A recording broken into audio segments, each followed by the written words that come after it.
Viral fever एक प्रकार का इन्फेक्शन है जो कि वायरस के शरीर में प्रवेश की वजह से बच्चों में हो जाता है। केवल बच्चे ही नहीं, बड़ों में भी ये कॉमन है, पर क्योंकि बच्चे में इम्यूनिटी कम होती है थोड़ी, तो उनको कई बार चांस है कि बार-बार होने के चांस रहते हैं। स्पेशली जो 5 साल से छोटे बच्चे हैं, उनकी इमैच्योर इम्यूनिटी होती है, जिस कारण वायरल फीवर बार-बार होता है। दूसरा, इसमें कुछ कई बार बच्चे स्कूल जाते हैं, घर पर किसी को वायरल फीवर हुआ है, तो वो बहुत जल्दी पकड़ लेते हैं बच्चे। वो भी उसका भी वही रीज़न है कि उनकी इम्यूनिटी इतनी कम होती है। इसमें मैं एक चीज़ ऐड करना चाहूँगा, एक वायरस यूजुअली एक टाइम पीरियड में एक ही बार इन्फेक्शन कराएगा। आपके बच्चे को अगर हर 15 दिन में इन्फेक्शन हो रहा है या वायरल फीवर हो रहा है वायरस के कारण, तो वो दूसरा वायरस है, क्योंकि सैकड़ों वायरस हैं। तो हर बार सेम वायरस नहीं करा रहा है इन्फेक्शन, दूसरी बार में कोई दूसरा वायरस ही कराएगा, क्योंकि उस वायरस के लिए यूजुअली 1-2 महीने तक इम्यूनिटी आ जाती है। तो ये चीज़ याद रखें, बिकॉज़ वायरस ही इतने सारे हैं। ये भी एक कारण है कि बार-बार वायरल इन्फेक्शन होते हैं, स्पेशली 5 साल से कम के बच्चों। वायरल फीवर के जो कॉमन सिम्पटम्स हैं, उसमें सबसे पहला सिम्पटम ही है बुखार। अब वायरल फीवर का बुखार बैक्टीरियल फीवर से डिफरेंशिएट यूजुअली क्लिनिशियंस या पीडियाट्रिशियंस करते हैं। तो बुखार में स्पेसिफिकली वायरल फीवर का बुखार शुरू के 3 दिन में काफ़ी रहेगा।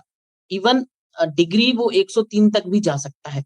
तो शुरू के पहले दूसरे दिन थोड़ा कम रहेगा, उसके बाद सेकंड एंड थर्ड डे फिर से end of the second day में और थर्ड डे में बहुत ज़्यादा चला जाएगा।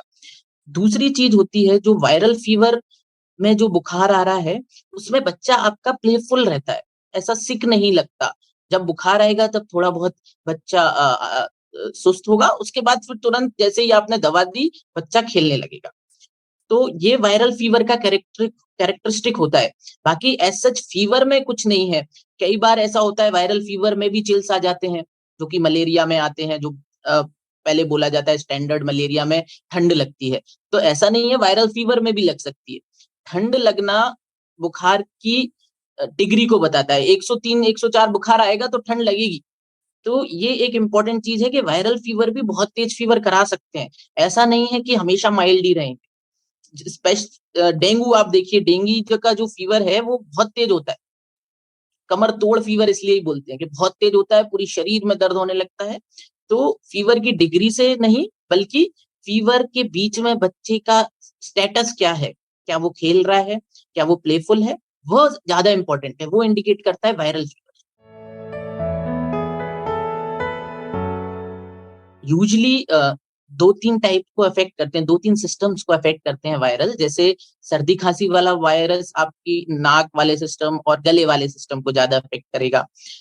निमोनिया वाले जो वायरस होते हैं, वो चेस्ट के लंग्स को अफ़ेक्ट करेगा। जो आपके पेट को अफ़ेक्ट करने वाले वायरस लूज़ मोशन कराएँगे।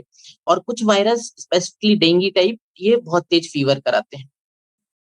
तो इसमें सबका ट्रीटमेंट और सबका घर पे, जैसे अगर सपोज़ करिए सर्दी-खाँसी वाला वायरस है, तो उसको तो आप कॉमन जो सर्दी होती है उसमें आप घर पे 1-2 दिन दवा लेके देख सकते हैं, कोई दिक्कत नहीं है। पर जो डेंगू वाला वायरस है या तेज़ बुखार आ रहा है किसी को, तो उसमें मैं कहूँगा कि घर पे ना रहें, आपके पीडियाट्रिशियन को ज़रूर दिखाएँ।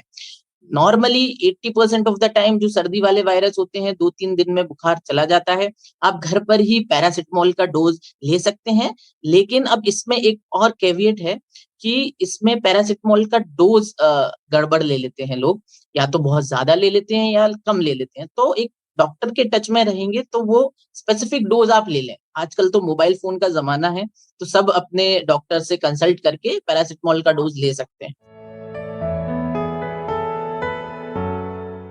कोई भी वायरल फ़ीवर होता है, उसमें रेड फ्लैग्स होते हैं, बच्चे का सुस्त हो जाना, कुछ भी ना खाना, ना पीना, फ़ीवर की डिग्री अगर पहले दिन से ही 103, 104 बुखार आ रहा है, तो डॉक्टर के पास आपको जाना है। फ़ीवर के कारण कोई भी ऐसी चीज़ जैसे कि रैश आना, शरीर पे पहले दूसरे दिन से ही चकत्ते आ गए हैं, रैशेज़ आ गए हैं, तो डॉक्टर के पास जाना है। बहुत तेज़ पेट दर्द हो रहा है, असहनीय पेट दर्द हो रहा है, तो भी डॉक्टर के पास जाना है। या कोई ऐसी चीज जैसे फीवर के कारण झटके आ गए हैं, तो ये तो ऑब्वियसली बनता ही है लक्षण कि आप डॉक्टर के पास जाएं। कॉमनली जो वायरल फीवर्स होते हैं बच्चों में, यूजुअली 5 साल से छोटे बच्चे ज़्यादा अफेक्टेड होते हैं। तो उनमें हम सिंपल पैरासिटामॉल और बताते हैं कि घर पे ही आप फ्लूइड इंटेक बढ़ाइए, क्योंकि fluid is very important. Hydration से most of the times fever को काफ़ी रिलीफ हो जाता है। तो fluid intake and paracetamol. Specifically ये मैं कहना चाहूँगा कि एंटीबायोटिक्स जो दी जाती हैं, उनका बिल्कुल रोल नहीं है वायरल फीवर में। वायरल फीवर बैक्टीरिया के कारण तो है नहीं, वायरस के कारण है, तो एंटीबायोटिक्स कोई असर नहीं करेंगी, इनफैक्ट कुछ हार्म भी कर सकती हैं।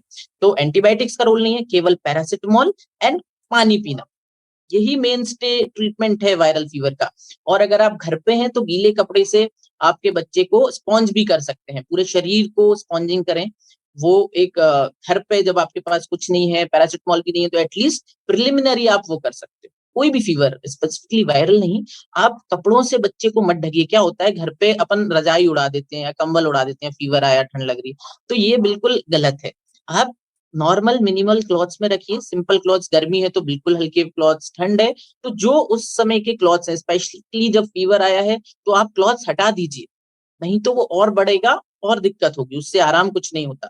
और पंखा पंखा आप चला सकते हो एक नॉर्मल रेट पे, एसी भी आपको कंफर्टेबल जितना लग रहा है आप चला सकते हो। ऐसी कोई गाइडलाइंस नहीं है कि फीवर में पंखा ना चलाएं, एसी ना चलाएं, ऐसा कहीं भी नहीं लिखा हुआ है और ना ही उसकी जरूरत है।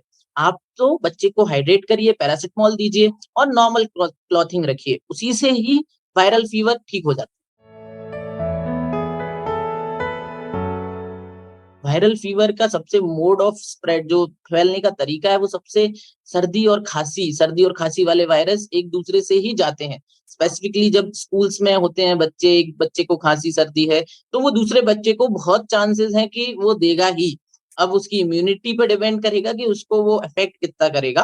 बाकी ये सबसे कॉमन मोड ऑफ स्प्रेड है। जब भी कोई भी सीजन आता है वायरस का, तो सबसे ज्यादा बच्चे ही इसलिए अफेक्ट होते हैं क्योंकि बहुत सारे बच्चे स्कूल में जाके एक दूसरे को इन्फेक्शन फैला देते हैं। तो ये तो हो गया एक मोड ऑफ स्प्रेड। दूसरा स्प्रेड जो वायरल फीवर होते हैं वो फीसिस से, जैसे जो बच्चा प्रभावित है उस लैट्रिन की, और उससे हाथ कहीं से भी इन्फेक्ट हो गया या हाथ धोए नहीं, तो उससे भी वो दूसरे उसमें जा सकता है, जो कि एंट्रोवायरसेस होते हैं जो इन्फेक्ट करते हैं इंटेस्टाइन को। तो ये वायरसेस ऐसे चले जाते हैं। तो यही सबसे कॉमन, हाइजीन मेंटेन नहीं हो पाती, या फिर सर्दी खांसी, यही 2 तरीके होते हैं वायरल फीवर। या तीसरा एक और तरीका है, स्पेसिफिकली डेंगू टाइप वायरस, मच्छर से। तो मच्छर से इंसान में वो वायरस प्रवेश करते हैं। हाँ, ये वायरस जो डेंगू है, ये एक से दूसरे में नहीं फैलते, क्योंकि ये ब्लड बॉर्न होते हैं। तो ये एक से दूसरे में नहीं फैलेंगे। सर्दी खांसी वाले वायरस या एंट्रोवायरस, यही फैल सकते हैं। फ्लू का टीका एक ऐसा टीका है जो कि सबसे कॉमन फ्लू वायरसेस, उसमें H1N1 और H3N2 जो वायरसेस होते हैं, ये सबसे कॉमन है, 80-90% बच्चों को जो अफेक्ट करते हैं।